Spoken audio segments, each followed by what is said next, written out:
So then, as a parent, now that you know ADHD and you know that it's a more profound and a more impairing disorder than we once thought, what can you do? I want you to take 3 roles, and you can read about these in my book, Taking Charge of ADHD. The first role every parent should play is to become a scientific parent, which means make yourself an expert. I want you knowing as much as the professionals know. So you should be reading widely, because truth is an assembled thing. It doesn't come from a single website or source. It comes from integrating across those and seeing the reliable information that keeps showing up across the various sources that you're reading. Read, learn, become an expert, know as much as you can. Just like a family of a diabetic child needs to know diabetes inside and out if they're going to appropriately cope with and compensate for that child's diabetes. And then, just like a scientist, you are going to have to experiment. There are hundreds of things that you can do, but they don't all work for every child. So we have to test, revise, try it. Does it work? If it doesn't, let's move on to something else. So there's a test, revise process about raising an ADHD child. You're not going to get it perfect out of the gate. And what worked for one parent may not work for your child. And somebody may be on Concerta, but your child's going to need Adderall or Vyvanse or Strattera. And the same dose that worked for one may not work for the other. It is a process of experimenting and letting your child show you which of these things may work for them. So be a experimenter. I tell that because parents come in and they try the token system and it didn't work, and they try timeout, and expecting that the first thing out of the gate is going to be successful, and it isn't always so. You got to keep trying. And then I want you to become very skeptical. There is a lot of junk knowledge out there, especially on the internet. You type ADHD into Google, which I did this morning, 14 million replies. There is no way a parent can search that for the diamond in the dung heap. So I want you to become very skeptical. If you are not hearing this information reliably across different sources, it probably isn't true. And if it sounds too good to be true, just like financial planning, it probably is, right? So be careful out there. There are magnetic mattresses, there's copper bracelets, there's ginkgo biloba, there's antioxidants like pycnogenol. There is so much junk out there. There's a clinic in Las Vegas that will diagnose your whole family and give you chips to spend at the casino. Maybe that works. I don't know, right? But you get the point, all right? There is so much trash out there that it's hard to sort it out. So that's why you really need to have your skeptic hat on whenever you're reading anything. And you're looking for reliable information across sources. And then you will filter out the gems. The next role, you need to become an executive parent. You need to stop whining, suck it up, man up, and own this disorder in this child. This is the hardest thing for families to do. They learn about it, they read it, but they don't necessarily own it. There is this sort of, if you will, reticence that they have internally that I see from time to time, where they always hold out this hope that there's some silver bullet out there, usually on the internet, that if they just tried that, all the problems would be solved, we could give this up, he'd be normal, and let's get on with life. Right? And I wish there was the silver bullet, but there isn't.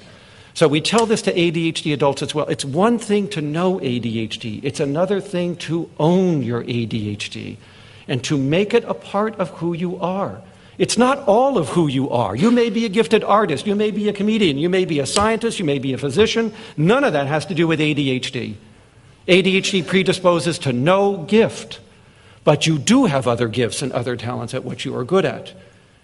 So I want you to embrace ADHD as part of who you are, but not all of who you are. ADHD is a small set of traits out of the more than 400 that you were blessed with. So you may be good at lots of other things. Let's find those other things, because they're going to have to compensate for what your ADHD is dragging down. But don't ever attribute those other successful enterprises to your ADHD, because it just ain't so. This is no gift. But it doesn't mean you don't have other talents that we could use to compensate for it. Whether you're a good athlete, whether you're Michael Phelps, whether you're a good comedian, whether you're Ty Pennington on America's Extreme Home Makeover, who loves to tear down houses since he was a kid, and now he does it for a living, right? All of these are ADHD adults, right? But their giftedness is not due to their ADHD. It was something they found that they did well, that could compensate for the problems that their ADHD had caused. So becoming an executive parent, like becoming an executive adult with ADHD, means part of it is I own the disorder. My child has this disorder, because until you own it, you will not advocate for this child. And you have got to get out there and advocate and not let other people take charge of your child. That's why I called my book, Taking Charge of ADHD. Because too many times I went to school conferences and I saw parents sit intimidated by the degrees sitting around the table and saying nothing about what was being said in that meeting. And I have to remind parents, these people work for you. You are the taxpayer. This is your child. You should be running this meeting. I want you coming in with a pad and a tape player, and I want you turning it on, and I want you saying to people, I'm not going to be able to take all the notes I want. I'm going to record this meeting. Now, let's talk about my son. Let's start with you. You're his homeroom teacher. What do you think? What's going on here? If you have to, run the damn meeting. And if somebody says something you don't understand, like your child's Whitcock Johnson psychoeducational IQ was, you were going to stop this meeting cold in its tracks. I don't know what you're talking about, all right? Because you're going to see a lot of jargon tossed around by school professionals. Part of it's just showing off. So stop it, right? If you don't understand it, you advocate. And you can't advocate if you don't know what they're talking about.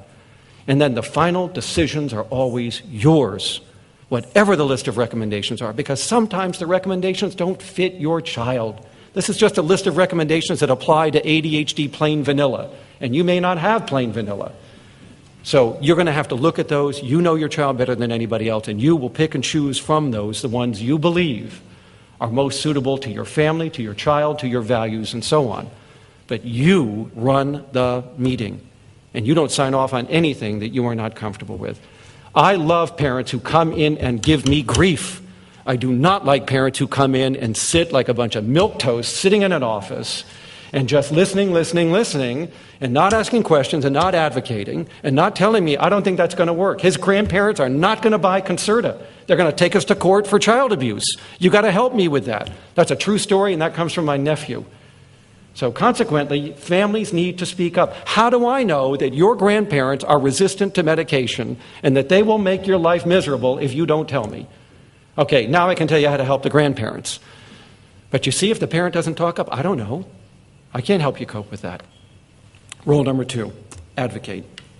Number 3, if you haven't read Covey's The 7 Habits of Highly Effective People, you better. In fact, the better book is The 7 Habits of Highly Effective Families.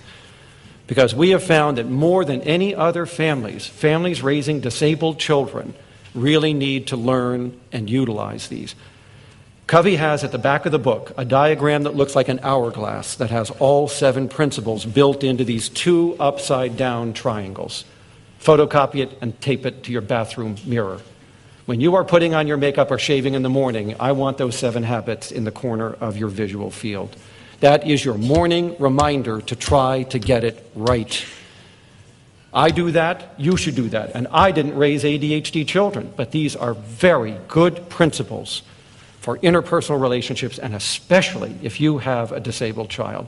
So if you're not familiar with it, these are the 7 principles. You can read more about them. Now, once you have adopted these 3 roles, there is another role I would like you to assume, and this, I think, just paints the whole picture. This is sort of the background canvas on which you paint the rest of this portrait. You need to understand something that parents these days have long since forgot and are going to have to relearn again. Your grandparents knew this, but today's generation of parents doesn't seem to. And that is, you do not get to design your children. Nature would never have permitted that to happen. Evolution would not have allowed a generation of a species to be so influenced by the previous generation. It hasn't happened, and it doesn't happen, and it especially doesn't happen in children. You do not design your children. And yet we have the Mozart effect, the belief that if I play classical music to my uterus when I'm pregnant, I'm going to have a genius. The fact that if I can just put enough crib toys over his crib, he is going to have all these neurons exploding with synapses and be a brilliant mathematician. You don't get that degree of power. Right? Does that mean stimulation doesn't matter? No. It means a stimulation environment is better than a deprived environment. But it doesn't mean that the more stimulation you add into the environment, the better it gets. It's a threshold. There is enough stimulation that every normal brain needs to develop. And once you're past that, which 98% of you are, the rest of it is out of your hands. But this idea that if a little bit is good, a ton of it must be better is a uniquely North American perspective. Right? Believe me, the French don't look as kindly on their children as we do. Right?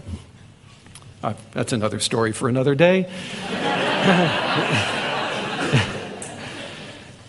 So, what we have learned in the last 20 years of research in neuroimaging, behavior genetics, developmental psychology, neuropsychology can be boiled down to this phrase. Your child is born with more than 400 psychological traits that will emerge as they mature, and they have nothing to do with you. So the idea that you are going to engineer personalities and IQ and academic achievement skills and all these other things just isn't true. Your child is not a blank slate on which you get to write. If you would like to read more about this, please read Steven Pinker's book, The Blank Slate, which is a review of all of this information for parents and why it isn't true. The better view is that your child is a genetic mosaic of your extended family, which means this is a unique combination of the traits that run in your family line. I like the shepherd view. You are a shepherd. You don't design the sheep. The engineering view makes you responsible for everything. Everything that goes right and everything that goes wrong. This is why parents come to us with such guilt, more guilt than we've ever seen in prior generations. Because parents today believe that it's all about them and what they do. And if they don't get it right, or if their child has a disability, they've done something wrong. When in fact the opposite is true. This has nothing to do with your particular brand of parenting. So I would rather that you stop thinking yourself as an engineer and step back and say, I am a shepherd to a unique individual.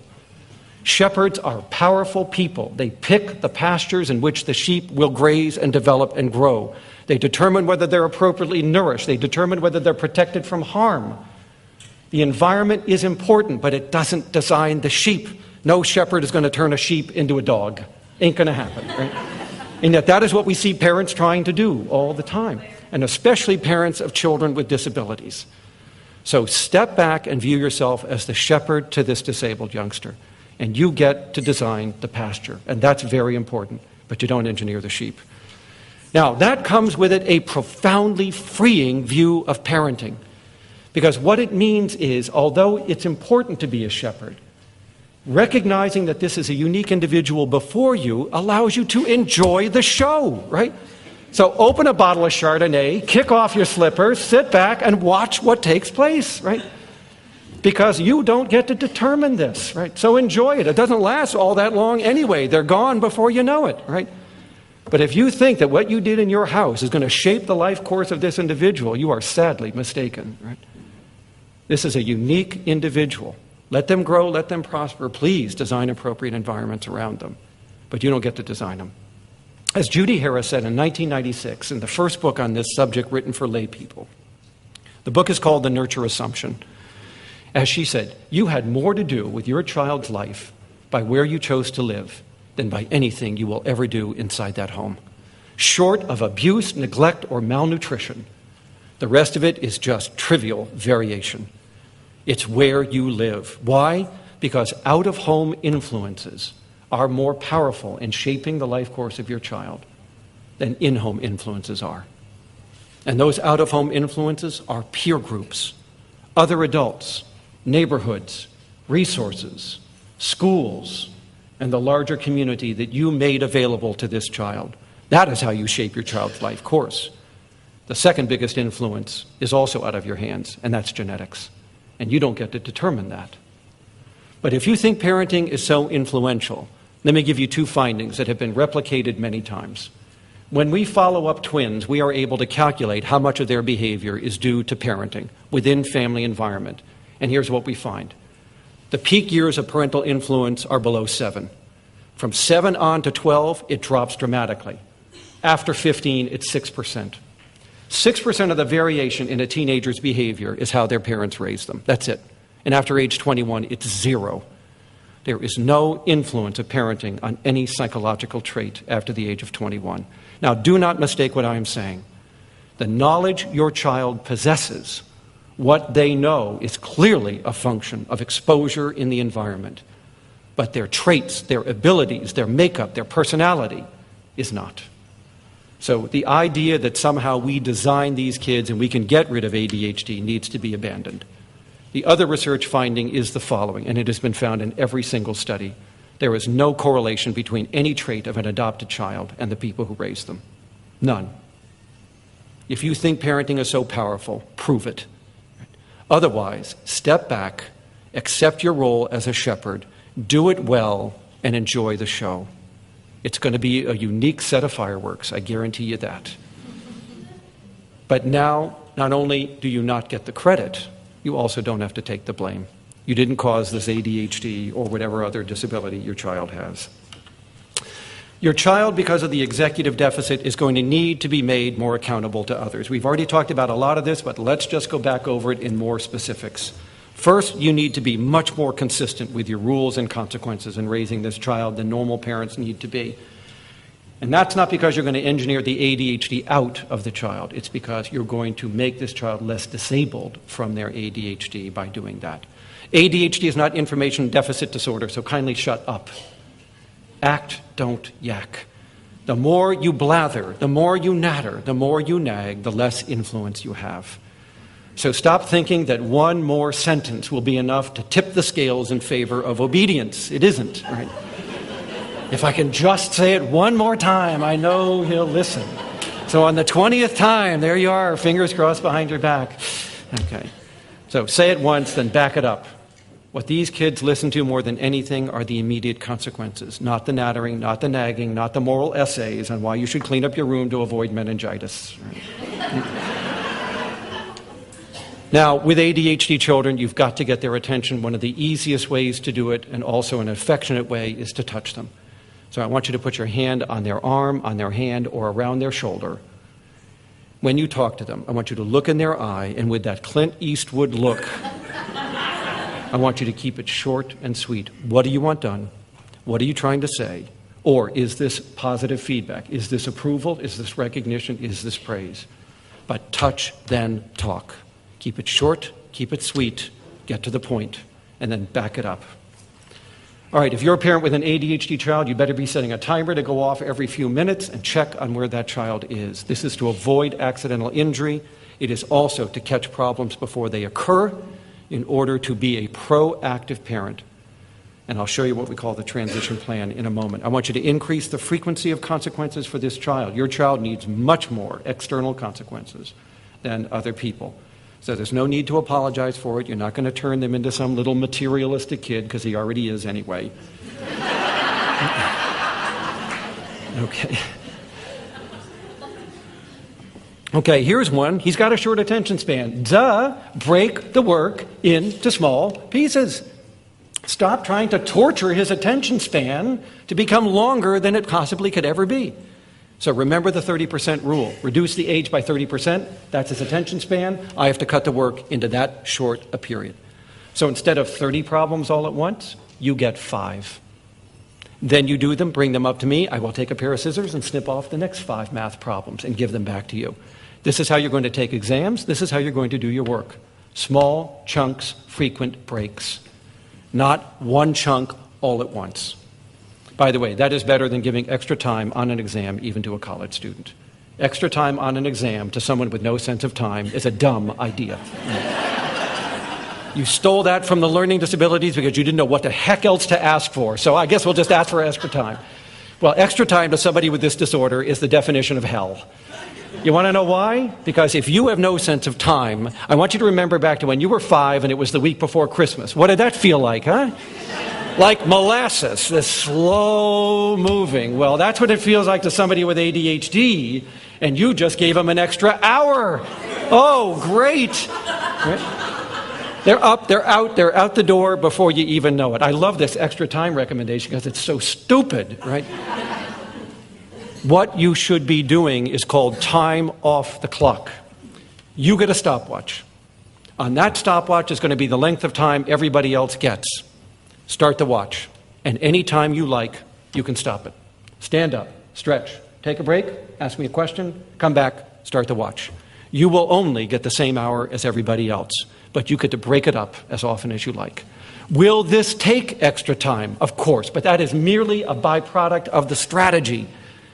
Whereas telling somebody they have extra time is not a strategy. This is being done throughout the entire state of Indiana by the Educational Testing Service to prove that it is a more compelling accommodation for taking multiple choice time tests than is the old extra time, which we already know is going to fail anyway. Break the work into pieces. More frequent breaks, the work will get done.